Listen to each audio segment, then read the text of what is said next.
Hi, this is Sharon from Happiness Training, doing another video as part of my training course, Continuous Directed Change.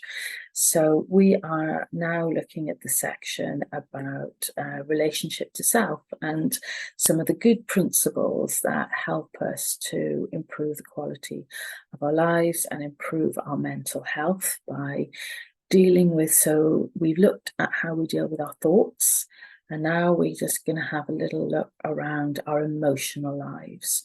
So the first part of that is feelings. Now, I'm going to be honest, back in 2018, 2017, 2018, I decided that all these principles, all these things that I'd been using in quite an ad hoc way, I was going to kind of try and corral them and get them into a training course.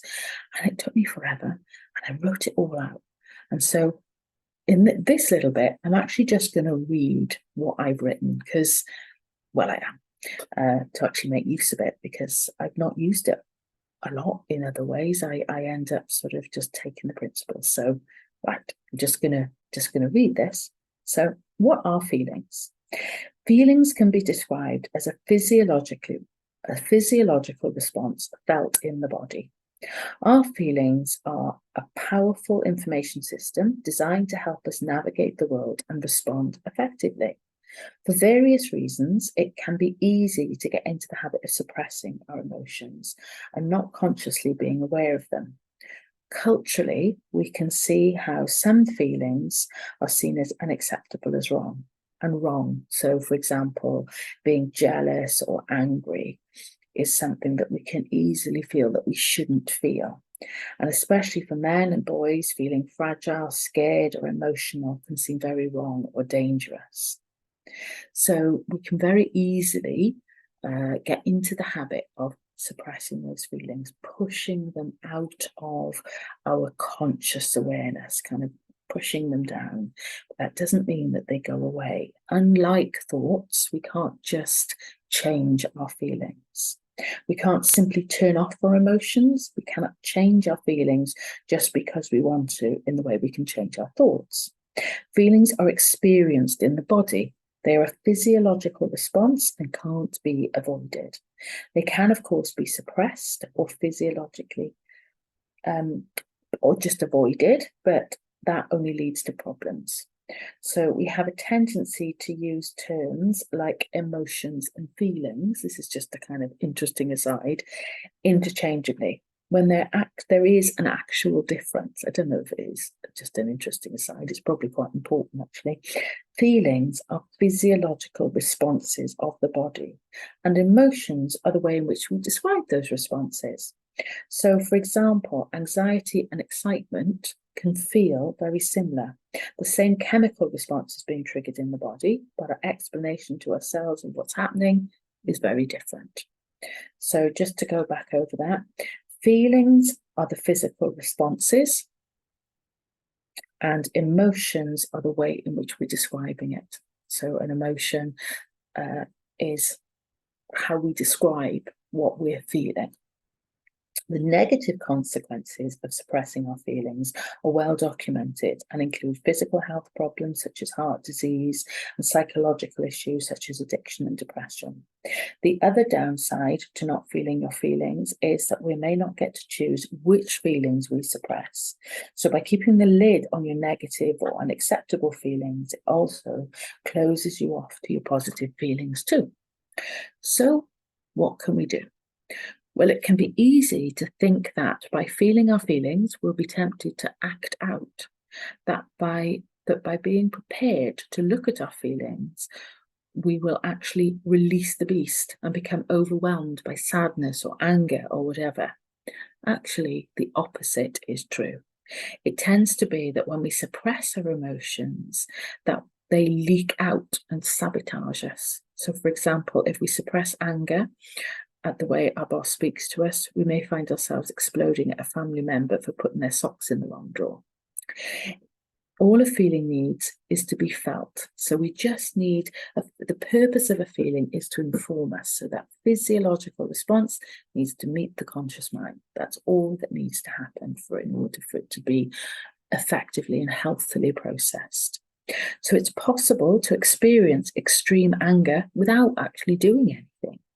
It may not feel very comfortable, but by being aware and allowing our feelings to be acknowledged and passed through us, it allows us the greatest control actually over our emotions, as well as helping us to be more self-aware and empowered. So how do we go about learning to feel our feelings, especially if we've got into the habit of suppressing them for a long period of time? Well, as with a lot of things, the first and most important step is willingness, an awareness that suppressing our emotions is unhelpful, and a willingness to accept how we feel already means we're halfway there. Remember, whatever you may have been taught in the past, feelings are our friends. They're designed to help us and inform us. All feelings need to be felt. Like all they need and want is to be accepted, heard, and acknowledged. So just be willing to feel our feelings. Try to approach this activity with an attitude of compassion and curiosity rather than judgment. Again, if you do feel judgmental, be curious about that judgment, because that's going to be telling us something, isn't it? It's best to choose a time when you're feeling quite neutral and calm, and just take some time to tune in to how you're feeling. So this is just a little activity that we can try and do every day that will teach us how to learn to feel our feelings. So the first and most important thing is that principle, just remembering that suppressing our feelings isn't helpful for our emotional, physical, it's just not helpful for our general health. And we're going to learn to just feel our feelings and process them. So set aside some time when you're feeling quite neutral and just get curious. How do you feel? How would you describe this feeling? What emotion would you ascribe to this feeling? Where in the body do you feel it? Is it strong or is it mild? Does it have a colour? Is it warm? Is it cold? So you can just sort of just be quite curious about it. How does it affect you? When you first start to feel your feelings, you may find yourself having that sudden urge to like clean the sock drawer, phone a friend or book a holiday or suddenly do something really, really important. It's normal to try and avoid something you're scared of, and it might just catch you in like an unconscious thing. That's okay. Just notice that you're doing it and gently try yourself to bring yourself back to the task. Or you may find like you may not notice for 2 hours after you've gone off on a cleaning mission. I've avoided that. That's all right. Try again tomorrow. It doesn't matter. It's perseverance over perfection. You may also find yourself ruminating about or analysing the feeling. So going up into the brain and like trying to work out what it all means for you. Again, this is another avoidance technique. And, again, no beating yourself up. If you notice yourself doing it, just catch it. And if you've caught it soon enough, just bring yourself back to the activity. If you've gone off on a big rumination mission and you're doing something completely different, doesn't matter. Try again tomorrow. No beating yourself up. This is a long-term thing. This isn't going to happen really, really quickly. You might find that you just don't feel anything. Again, this is really normal. It's certainly something I really struggled with or noticed when I first started to do this. You're just going to feel numb or disconnected and worry that you're not doing it right. This is also normal.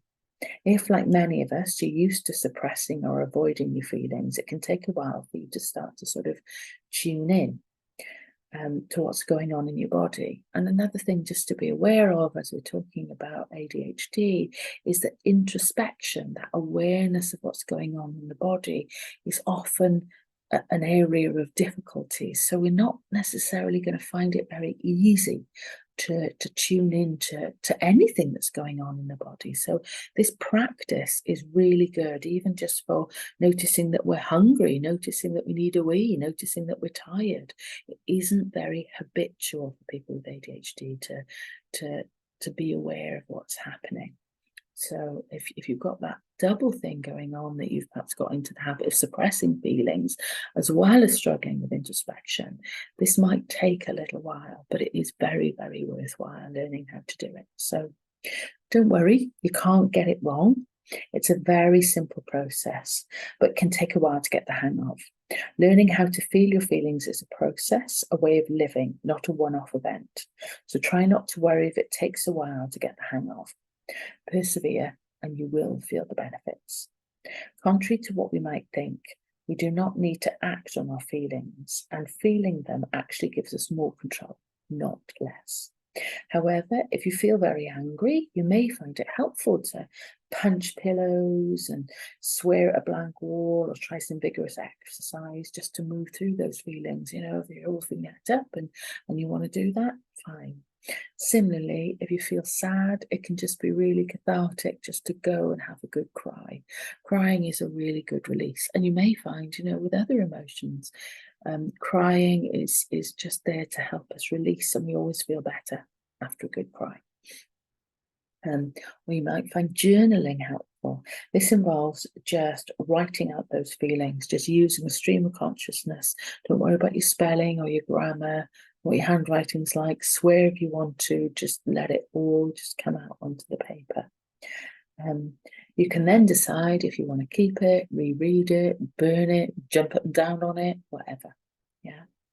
So remember that however uncomfortable it may be, feelings won't harm you, but suppressing them, unfortunately, will. So it is worth the time and effort to learn how to do this.